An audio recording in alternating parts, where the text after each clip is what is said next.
Sheriff Henderson, I'm Stephanie Holderfield with Citizens Defending Freedom, and I thank you so much for giving us an opportunity to meet with you today to discuss a very important program that is available to all sheriff's departments throughout the country, not just in Texas. It's a 287G program.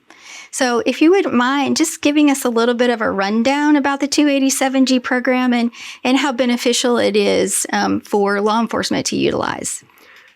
287G is one of the few options available for a local sheriff to deal with immigration.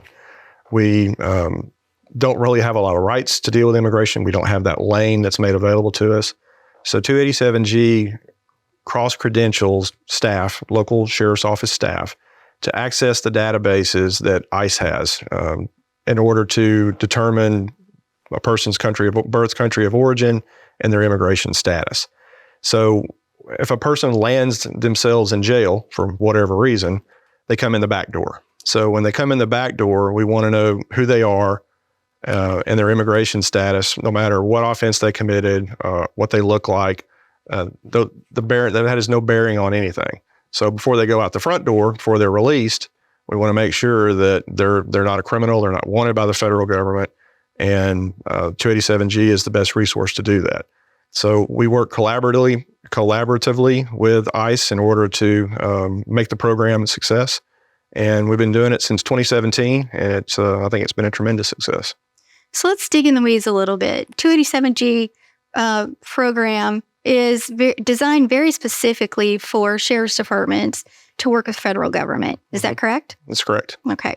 So how does it work specifically? Is it you take deputies from your department, have them trained, and there's a specific number that are utilized in the sheriff's department? Tell us a little bit about that. Yeah, there's an interlocal agreement between us and ICE, the sheriff's office and ICE. We signed into it. Multiple signatories on the federal side, and then my signature. That's one of the few truly sovereign jobs a sheriff has is over the jail. So with my signature, we went into a partnership. And this partnership is for X number of jailers. We use jailers, not deputies. So in my jail, we do have some commissioned deputies, but for the most part, the jail is run by licensed jailers through the state. So we picked a handful that are, career employees, those that have excelled, and those that showed an interest in the 287G program. And they went to specialized training in Georgia. And I think our number, it's changed over the years, 6 to 8. I'm not sure that we're even fully staffed right now. The training has slowed down. So we had, since they are hard chargers and some of the better employees, you can imagine they've promoted. So we've had difficult times getting them replaced, although I'm working with our ICE liaison to get some folks into a training. Haven't gotten a date on that yet.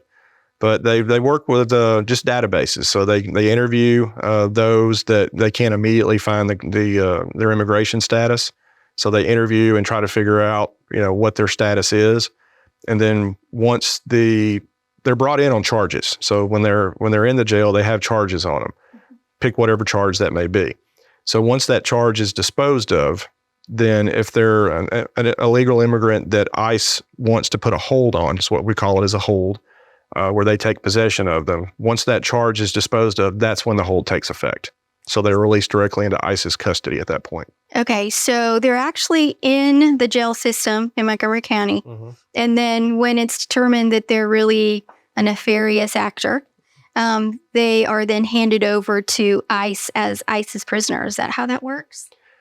Sort of. So it depends on the status. So they whatever the charge is has to be disposed of. So if it could be something really minor like a DWI, or it could be something major like the sexual assault of a child.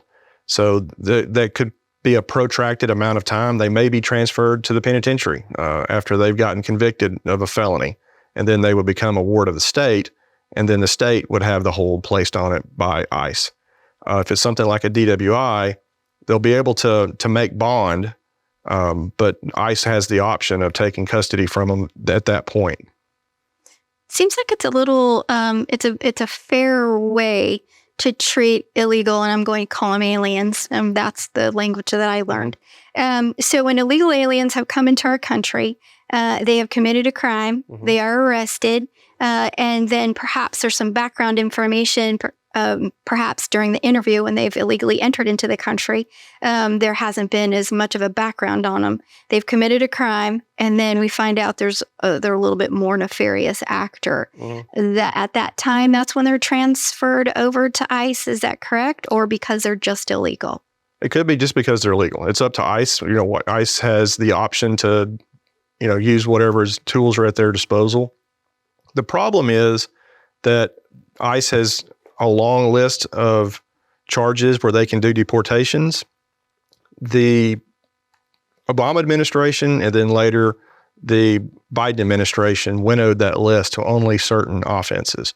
So during Trump, it was great. That's when I got into 287G. The door was open and it was available. So we were able to get the training and get everything going with the program. The ILA signed within 6 months of me taking office. And Trump's rule was enforce the law. Whatever's on the books, enforce the law. So, and our numbers were really high. So we were able to have, anywhere from 10 to 13% or so of my population that had ICE holds on them. And then when whenever Biden came into office, within January, early February, the numbers plummeted. So they went from 10 and 13% down to 7 and 5 and 4%. So it was, although that they were eligible under the eyes of the law, under the executive order, they weren't.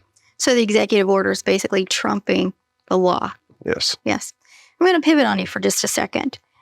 And I find it interesting, in 2017, when you come into office, you utilize 287G, which is my understanding you apply for the 287G as a sheriff to the governor's office. Is that correct? Don't think so. I think we went directly to ICE for that. You may know more than me. I don't remember doing that, but I think we went straight with ICE. Okay. We knew that was a program that we wanted to engage in, and so we got with our local FOD, field office director, and that's for ICE, and that's who it went through. So as a sheriff, you can go directly to the federal government. Is that correct? Mm-hmm. Exactly. Okay. So in 2017, you applied for the program.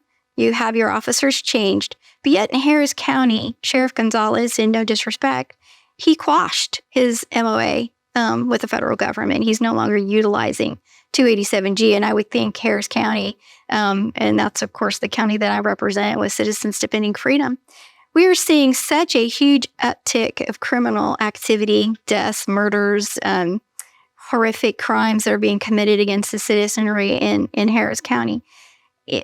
And for most people, they think, oh, the problem is just in Harris County. Without that tool, which I believe is a very important tool to utilize in a sheriff's department, how do you see crime increasing because they're not being, the 287G is not being utilized and crime is just out of control in Harris County? What happens to Montgomery County because of that?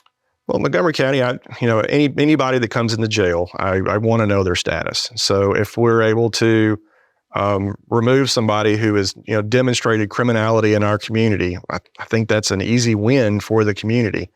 Harris County has bigger problems than 287G. They have their bond issues, and just recently we made some more warrant arrests on those that were out on bond and for murder.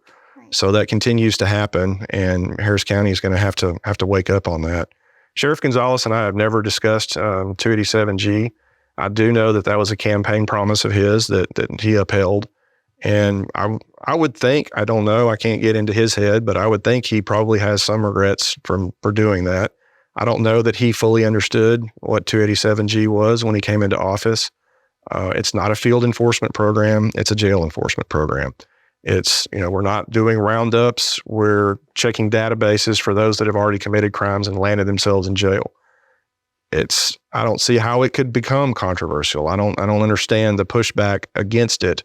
If you've got criminals that have an immigration status and you've got ICE that's willing to deport them, I think it's a good partnership. It's a force multiplier. Together we're stronger than the sum of individual parts, and working with ICE makes us all stronger. Absolutely. So, and you're right. There are bigger problems. They also have the consent decree in Harris County, which is another whole mess of an issue as well. But I want to go back to 287G and ask you what your thoughts are. Oftentimes, the non-government organizations and different processes, groups have the opinion that it is used as a way to basically track people because of their color. They use a lot of different theories and processes and espouse how unfair 287G is to a community. What are your thoughts on that? Don't go to jail. The 287G doesn't begin. It doesn't kick in. There's no database checking. There's nothing done unless you're arrested. An officer somewhere in the county has found that you've committed a crime, through probable cause, has put you in jail, and there's a magistrate that has found that probable cause exists, and then they hit the 287G program through the booking process. I don't see what the issue is. I would think that the community would, and ours does, would support that we know who comes to jail. We know who these people are before we release them back into the community. That we don't have their serial killer from a different country that has committed crimes, and we failed to identify them. They'd be pretty mad at me if we didn't do that. I agree. And so basically that data system is a hit, right? It hits that there is some potential crime that was committed. What data, can you tell us what databases that you use in order to obtain that type of information? They're ICE's proprietary databases that shows crossings. They identify the person as a resident or as a born in a certain country, holds a residency of a certain country. And that doesn't mean just Mexico and Central America. We've deported Europeans, we've deported Canadians. There's a long list of countries that we've deported from. And we don't do the deportations. We just identify that this person is of question as far as their nationality goes. If they've come here illegally, they've already committed a crime. So we've already got the federal immigration crime. That's the base of that. But ICE does what they do. So whether they choose to deport them, release them back into the community, choose to hold them at the federal detention center, that's completely up to them. But we do the best that we can to help identify the person. So I'll ask you one last question. Who pays for this program? ICE does. ICE does. So then there's no cost to the counties that are utilizing the program. Is there a financial rebate to the counties? Well, ICE, we already have existing personnel. So we didn't hire 287G officers. We took existing personnel and then just credentialed them. So it would be no different than taking a deputy and getting him specialized training in mental health or DWI, whatever that case may be. So they still have a regular job they do. They just go to the databases at certain points in time. The only rebate system we have is through the state. It's called SCAP, State Criminal Alien Apprehension Program. And that's a grant program where counties are reimbursed for inmates that are illegal immigrants that we house here. And that is a pass-through the state from the federal government. I assume ICE, I'm not positive. Very good. So I would say that the 287G is a solid program that helps identify individuals once they have been apprehended because they have committed a crime. They're in the jail system, and that's when there's a potential hit, then you turn them over to ICE. Pretty good summary. Very good. And I thank you so much for using the program. You bet. All right. Thank you so much for your time today. We appreciate it. And Citizens Defending Freedom of Harris County, thank you so much for listening. Thank you, Stephanie.